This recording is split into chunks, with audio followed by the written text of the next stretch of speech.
ہمیں جو اللہ زندگی میں لے کے آتا ہے اور جو ہم اپنی جو زندگی گزارتے ہیں اپنے ذہن میں ڈال لیں کہ یہ جو زندگی ہے نا، یہ کوئی مزے کرنے والی اور یہ کھیلنے کودنے کی زندگی نہیں ہے۔ اس نے قرآن میں لکھا ہوا ہے کہ میں نے تمہیں کسی مقصد کے لیے پیدا کیا ہے۔ مطلب اس کا یہ ہے کہ انسانوں میں اور جانوروں میں وہ بھی اللہ کی مخلوق ہیں، فرشتے بھی اللہ کی مخلوق ہیں، جن بھی اللہ کی مخلوق ہے، لیکن انسانوں کو اس نے فرق کیسے پیدا کیا ہے کہ اس نے ہمیں اچھے برے کی فیصلہ ہمارے پہ چھوڑ دیا ہے کہ ہمارے دو راستے ہیں جو آپ نماز میں مانگتے ہیں، اللہ سیدھے راستے پہ لگا، ان کے نہیں جو دوسرے راستے پہ چلے گئے۔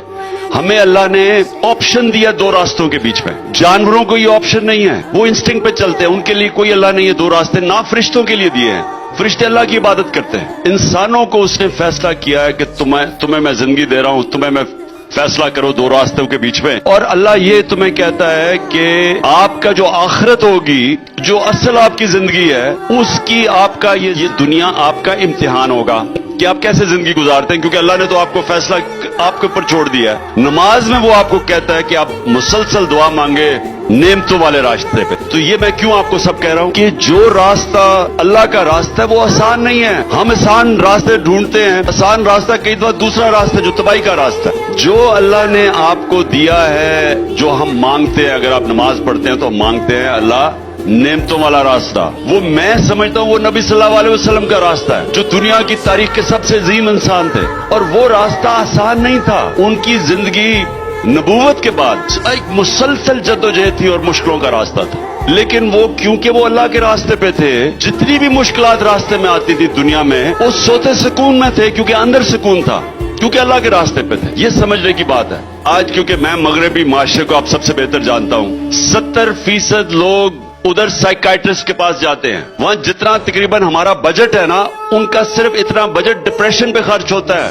ڈپریشن کی وجہ سے ان کو اتنا نقصان ہوتا ہے، کیوں ہے تو خوشحال معاشرہ لیکن اندر سکون نہیں ہے۔ سکون یہ جو آپ کے اس وقت نواز شریف اور زرداری ہے، ان کو خود نہیں پتا کہ کتنا انہوں نے اربوں اربوں روپے پیسہ اکٹھا کیا ہوا ہے، لیکن کیا یہ سکون کی زندگی گزار سکتے ہیں؟ نہیں گزارتے۔ جو نواز شریف کا حال ہے، جو وہ سب سے مہنگے لندن کے علاقے میں سب سے باہر چور چور کی آوازیں لگتی ہے، یہ سکون کی زندگی نہیں ہے۔ تو سکون کی زندگی تو میرے نبی کی تھی، ساری مشکلوں کے باوجود ان کے منہ کے اوپر ہمیشہ مسکراہٹ ہوتی تھی، اسمائل تھی، اندر کوئی ان کو سوتے آرام سے تھے، سلیپنگ پل کی ان کو ضرورت نہیں تھی، کیونکہ اندر سے اس راستے پہ تھے جدھر اللہ نعمتیں بخشتا ہے۔ تو ہم جو ڈھونڈتے ہیں نا، ہم ڈھونڈتے ہیں آسان راستہ، لیکن وہ آسان راستہ کئی دفعہ نعمتوں کا راستہ نہیں ہوتا۔ تو میں آخر میں صرف یہ کہوں گا کہ میں نے تو سیرت نبی کو پوری طرح پڑھ کے اس نتیجے پہ آیا کہ اگر اللہ اپنے حبیب کو 23 سال مشکل زندگی سے گزارا، جبکہ وہ اللہ کا حبیب سب سے انسان جو اللہ پیار کرتا تھا، تو ہمیں تو اللہ یہ بتا رہا ہے کہ وہ جو راستہ ہے وہ آپ کی عظمت کا راستہ ہے۔ مشکلوں سے گھبرانا نہیں چاہیے، جتنی بھی مشکلیں آتی ہیں، جتنا آپ ان کے سامنے کھڑا ہوتے ہیں، اللہ اور طاقت دے دیتا ہے آپ کو۔ تو یہ کبھی بھی زندگی کی اونچ نیچ سے گھبرانا نہیں چاہیے۔